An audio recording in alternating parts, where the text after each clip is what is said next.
상속세 누구를 위한 제도일까요? 부자들만 내는 세금일까요? 아니면 서민을 지켜주는 장치일까요? 오늘은 이 문제를 깊이 들여다보겠습니다. 민주당은 상속세를 부의 대물림을 막는 장치로 강조합니다. 집값이 급등하면서 서울 아파트 한 채만 상속해도 수억 원의 세금이 부과되는데 이건 서민 중산층에게 불합리하다는 겁니다. 그래서 기본공제를 확대해 서민들이 집을 팔지 않고도 상속세를 감당할 수 있게 하자는 논리를 내세웁니다. 실제로 18억 원 아파트를 상속하면 약 3억 원의 세금을 내야 하니까 이재명이 말한 집을 팔아야 세금을 낸다는 말도 현실과 맞닿아 있습니다. 반면 국민의힘은 다른 부분을 강조합니다. 우리나라 상속세 최고세율은 최대 60%까지 적용되는데 이건 기업 승계를 가로막는 수준이라는 거죠.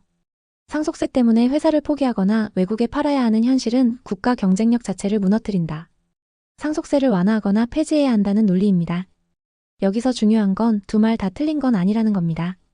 집 한 채 가진 서민이 세금 때문에 집을 팔아야 하는 건 분명 문제이고 기업 오너가 상속세 때문에 회사를 정리하면서 수많은 고용이 위협받는 것도 똑같이 문제입니다. 결국 이건 어느 한쪽의 논리만 옳다 그르다의 문제가 아니라 둘 다 동시에 풀어야 할 과제인 거죠. 실제로 유럽은 이런 문제를 다르게 풀어왔습니다. 프랑스와 독일은 가업을 승계하면서 일정 기간 고용을 유지하면 상속세를 아예 면제해줍니다. 덕분에 에르메스, 샤넬 같은 패션하우스들이 수백 년 전통을 이어올 수 있었던 겁니다. 만약 한국처럼 최고세율 60%를 그대로 물렸다면 지금의 샤넬이나 에르메스는 아마 글로벌 명품 브랜드로 살아남기 어려웠을 겁니다. 우리가 잘 아는 글로벌 기업들도 마찬가지입니다. BMW와 포르쉐는 독일의 가업 상속세 감면 제도 덕분에 창업 가문이 여전히 경영을 이어가고 있고 이케아는 스웨덴의 재단 트러스트 제도를 통해 안정적으로 승계됐습니다. 페라리도 이탈리아의 전통산업 보호 정책 속에서 브랜드 가치를 지킬 수 있었습니다. 만약 이런 기업들이 한국식 상속세 제도에 걸려 해외에 팔려나갔다면 지금 우리가 아는 명품 자동차와 글로벌 브랜드는 존재하지 않았을지도 모릅니다. 미국은 또 다릅니다. 상속세 자체는 있지만 개인 기준 170억 원, 부부 기준 340억 원까지는 아예 면세라서 웬만한 중견기업은 상속세 걱정을 하지 않아도 됩니다.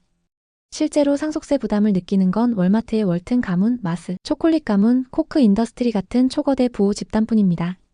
물론 미국에서도 디즈니처럼 가문이 회사를 잃었지만 전문 경영인 체제에서 오히려 성공한 예외적인 사례가 있습니다. 하지만 대부분은 다릅니다. 가업 승계가 끊기면 장기적 철학과 정체성이 사라지고 단기 이익 중심으로 흘러가면서 코닥, GM, HP처럼 기업이 흔들린 경우가 많았습니다. 결국 유럽은 고용 유지 조건부로 가문 승계를 허용하는 방식을 택했고 미국은 초부자만 상속세 대상으로 만들어 가문 기업이 유지될 여지를 남겼습니다. 반면 한국은 집 한 채 가진 서민부터 강소기업까지 상속세 부담을 피하기 어려운 구조라는 게 문제입니다. 우리 현실을 보겠습니다. 주방용기 브랜드 라겔락은 지금 홍콩계 사모펀드 소유가 됐습니다.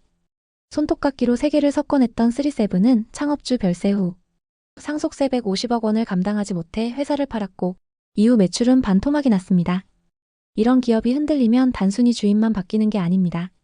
수만 명의 고용이 불안해지고 수십 년 쌓아온 기술이 해외로 유출될 위험이 커집니다.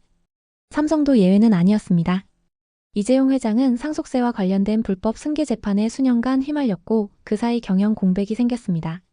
그 결과 글로벌 경쟁사들이 치고 나올 시간을 벌게 됐고 삼성의 초격차라는 위상은 많이 흔들렸습니다. 정부는 늘 강소기업을 키우겠다고 말합니다. 하지만 현실은 다릅니다. 상속세가 너무 높다 보니 2세, 3세 경영자가 가업을 이어가기보단 포기하고 회사를 매각해버리는 경우가 많습니다.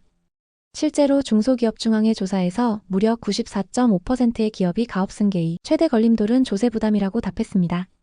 매각된 기업 중에는 한때 강소기업으로 불리던 회사들도 있었습니다. 결국 강소기업을 키운다면서 다른 한쪽에서는 상속세라는 장벽 때문에 그 허리를 잘라내고 있는 겁니다. 그런데 민주당의 진성준 정책위의장은 이렇게 말했습니다.